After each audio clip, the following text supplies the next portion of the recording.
Catequesis del Papa Francisco en audiencia general del miércoles 4 de agosto de 2021. Aula Pablo VI. Lectura dramatizada de la traducción al español. Queridos hermanos y hermanas, buenos días. Cuando se trata del Evangelio y de la misión de evangelizar, Pablo se entusiasma, sale fuera de sí. Parece que no ve otra cosa que esta misión que el Señor le ha encomendado. Todo en él está dedicado a este anuncio y no posee otro interés que no sea el Evangelio.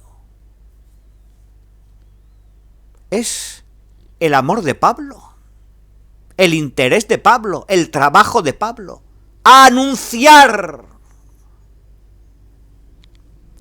Llega incluso a decir, porque no me envió Cristo a bautizar, sino a predicar el Evangelio. 1 Corintios 1:17.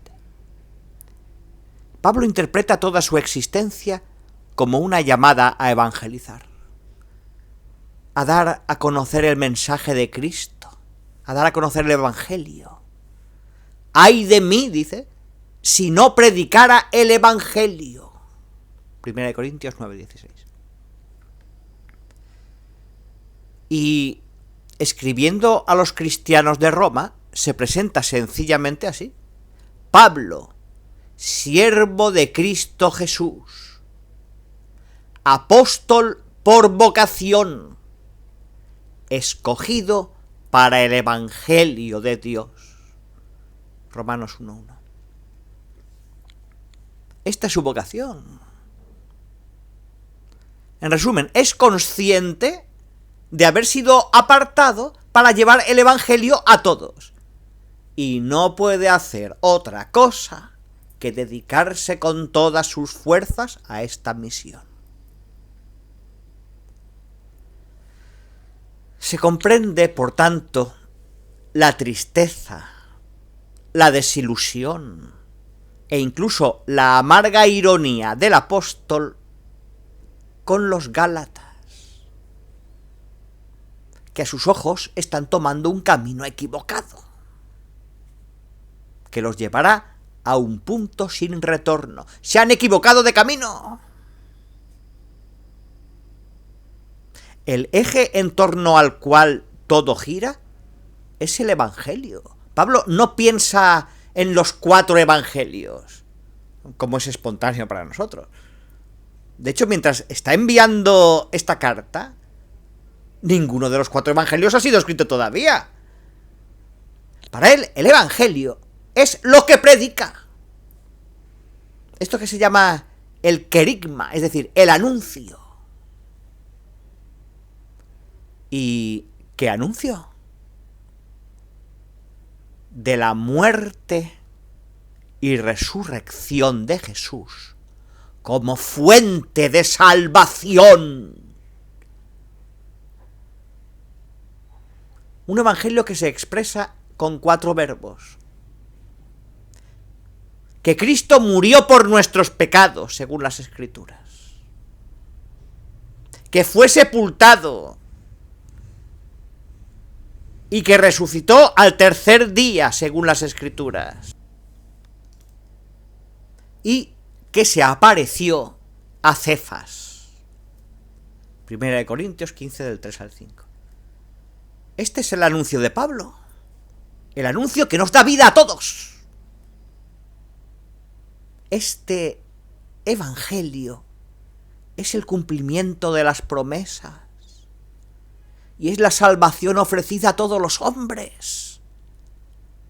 Quien lo acoge es reconciliado con Dios. Es acogido como un verdadero hijo y obtiene en herencia la vida eterna.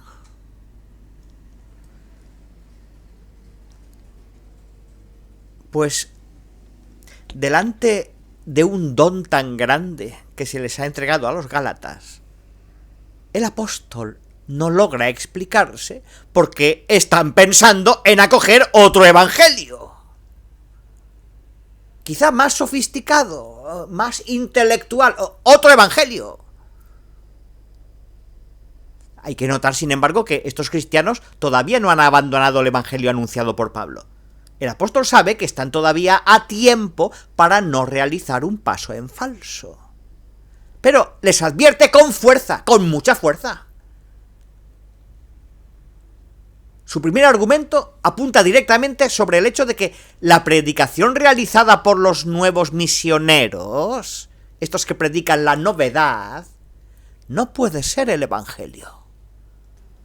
Es más, es un anuncio que distorsiona el verdadero evangelio, porque impide alcanzar la libertad, una palabra clave, que se adquiere llegando a la fe. Los gálatas son todavía principiantes, y su desorientación es comprensible. No conocen todavía la complejidad de la ley mosaica.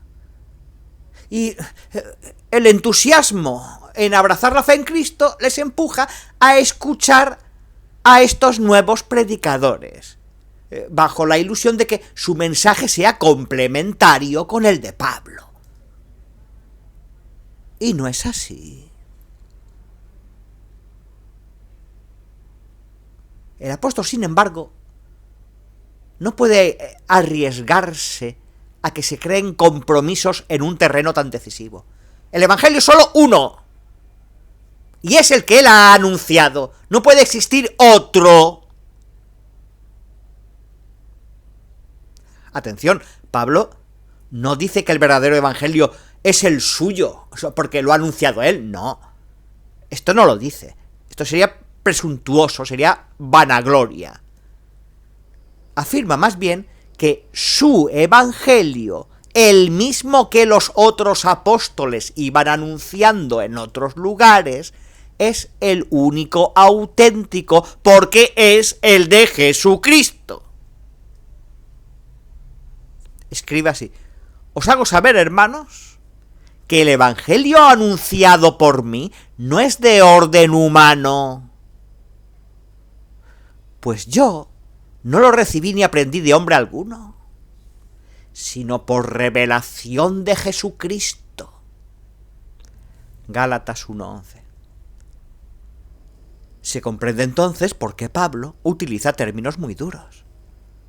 Usa 2 veces la expresión anatema, que indica la exigencia de tener lejos de la comunidad lo que amenaza sus fundamentos. Y este nuevo evangelio, entre comillas, amenaza los fundamentos de la comunidad. En resumen, sobre este punto el apóstol no deja espacio a la negociación. No se puede negociar. Con la verdad del evangelio no se puede negociar. O tú recibes el evangelio como es, como ha sido anunciado, o recibes otra cosa. Pero no se puede negociar con el evangelio. No se puede llegar a acuerdos. La fe en Jesús no es una mercancía a negociar. Es salvación, es encuentro, es redención. No se vende a bajo costo.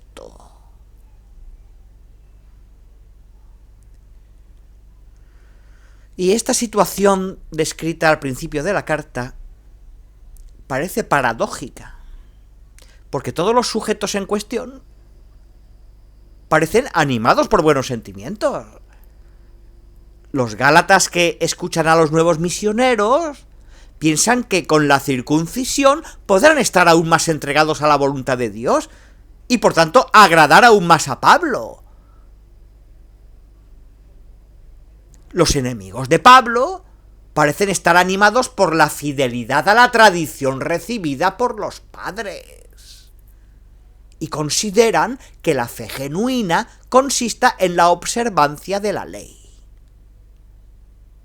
Y delante de esta suma fidelidad, justifican incluso las insinuaciones y las sospechas sobre Pablo, considerado poco ortodoxo en lo relacionado con la tradición. El mismo apóstol es bien consciente de que su misión es de naturaleza divina. Ha sido revelada por Cristo a él. Y por tanto, está movido por el total entusiasmo por la novedad del Evangelio. Que es una novedad radical. No es una novedad pasajera. No hay evangelios de moda. El Evangelio es siempre nuevo, es la novedad. Y su inquietud pastoral lo lleva a ser severo, porque ve el gran riesgo que se cierne sobre los jóvenes cristianos. En resumen, en este laberinto de buenas intenciones, es necesario desprenderse para coger la verdad suprema que se presenta como la más coherente con la persona y la predicación de Jesús y su revelación del amor del Padre. Esto es importante, saber discernir. Muchas veces hemos visto en la historia, y también lo vemos hoy, algún movimiento que predica el Evangelio con una modalidad propia. A veces con carismas verdaderos, propios, pero después exagera y reduce todo el Evangelio al movimiento. Y esto no es el Evangelio de Cristo. Esto es el Evangelio del fundador, de la fundadora. Y esto sí, podrá ayudar al principio, pero al final no da frutos, porque no tiene raíces profundas. Por esto, la palabra clara y decidida fue provechosa para los gálatas, y es provechosa también para nosotros. El Evangelio es el don de Cristo para nosotros, es Él mismo quien lo revela. Esto es lo que nos da vida.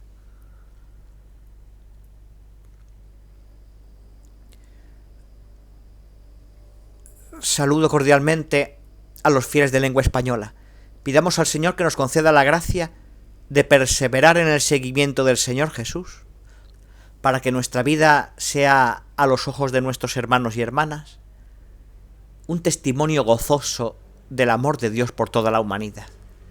Que Dios os bendiga y muchas gracias. Y un año después de la terrible explosión que tuvo lugar en el puerto de Beirut, capital del Líbano, que provocó muerte y destrucción, mi pensamiento va a ese querido país.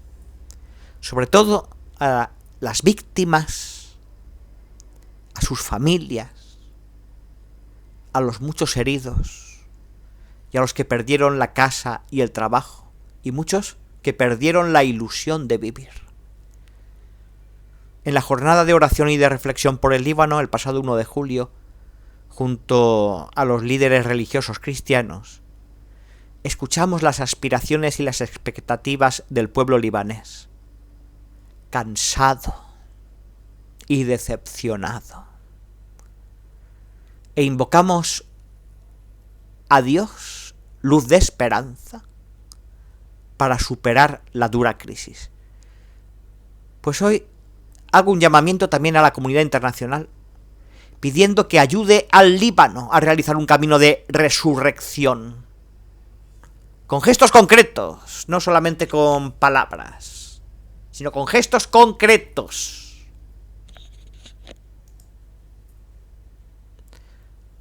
Pues deseo que en tal sentido sea fructífera la conferencia que se está celebrando, promovida por Francia y las Naciones Unidas.